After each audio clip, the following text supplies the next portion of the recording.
দেখেন সময়ের সাথে সাথে এই জায়গাটা যেহেতু নাই, সময়ের সাথে সাথে এরকম পরিস্থিতি কখনো আসতে পারে।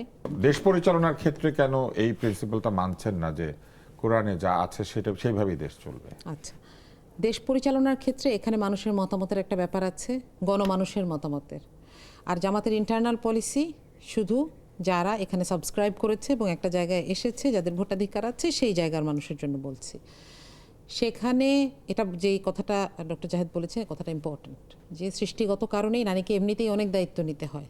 সুতরাং এই যে একটা টপমোস্ট টায়ারের এই জায়গাটাকে এক্সক্লুসিভ রাখা হয়েছে যে হ্যাঁ, তাকে কখনো এই দায়িত্বটা নিতে হবে না।